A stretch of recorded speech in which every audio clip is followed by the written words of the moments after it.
Good morning, dear children.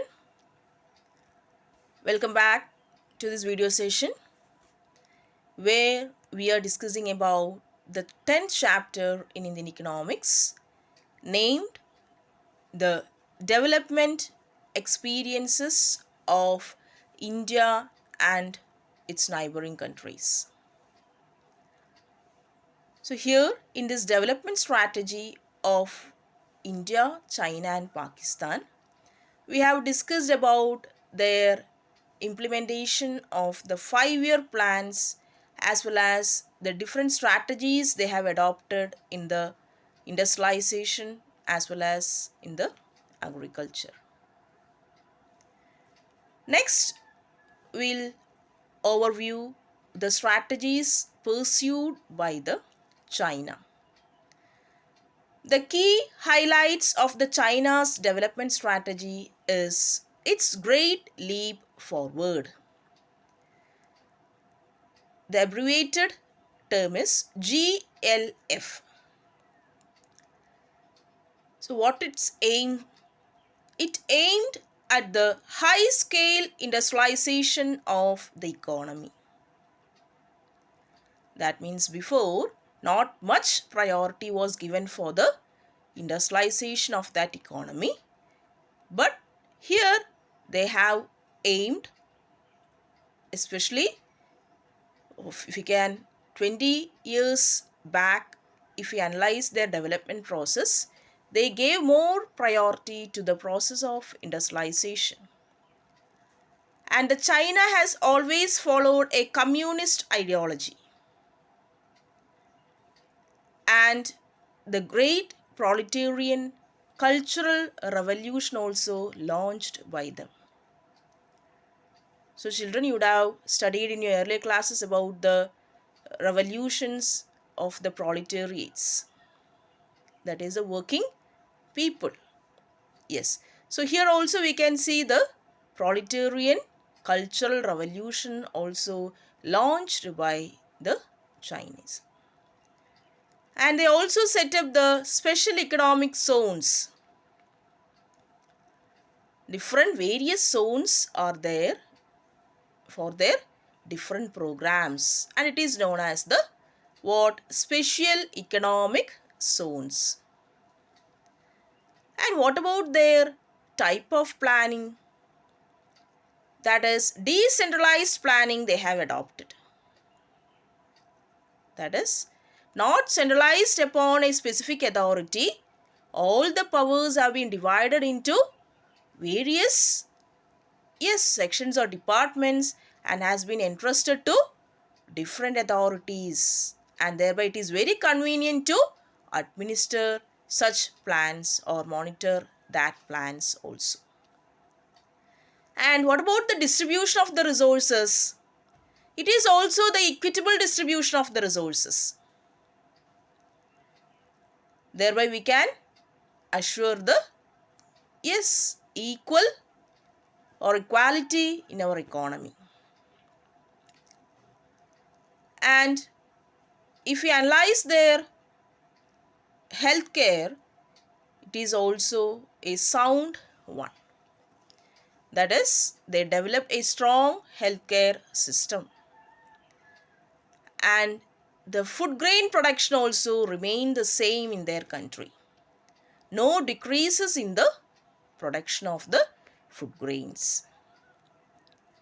So this is the strategy of China. Whereas if we analyze the strategy of Pakistan, it is little different from the India and China. But the similarities are also there with the neighboring countries like India.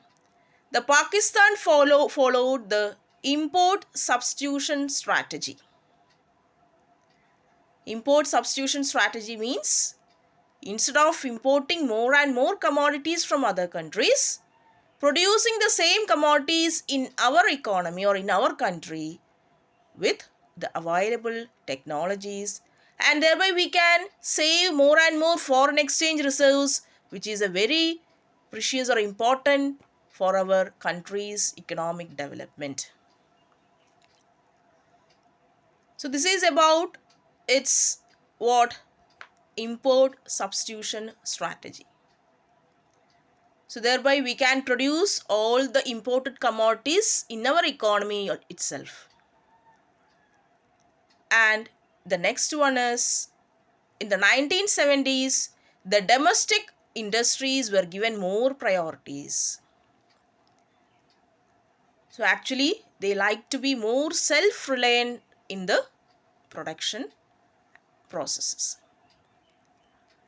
And in the 1980s, importance were given to the private sector, as they have introduced many economic reforms. In 1980s, they also give more emphasis to the private sector compared with the private public sector. And we know that our country also adopted the mixed economic system, and the Pakistan also imitated or copied the same economic system, that is mixed economic system. And you know that what is about the mixed economy? It possesses the inherent characteristics of what, or the coexistence of public as well as the private sector. We can see all the inherent characteristics of capitalism as well as the socialism in this mixed economic system also. And what about their economic growth and population? Even we can see the alarming growth rate of population. It is not affecting their economic growth. And the service sector, they are able to well develop the service sector, which contributes more to their country's GNP. And they also use sophisticated technologies in their production processes. I told you that they like to be more self-reliant in all aspects related to the production processes. So they have used more and more advanced as well as sophisticated technologies in their strategies, production strategies. Even though if we can analyze or if we can see this much growth or this much developments in their country, they are also affected by the poverty. Poverty remain to plague their economies, and unemployment is also a major concern. That means both the socio-economic issues such as poverty as well as the unemployment, it has affected their economies also. It has plagued their economies, means it has sincere or seriously affected their economies. So children, these are the development strategies adopted by the China as well as the Pakistan. So children, I hope this session related to the explanation of the strategies related to both the countries are precise for you. So thank you children for watching this video.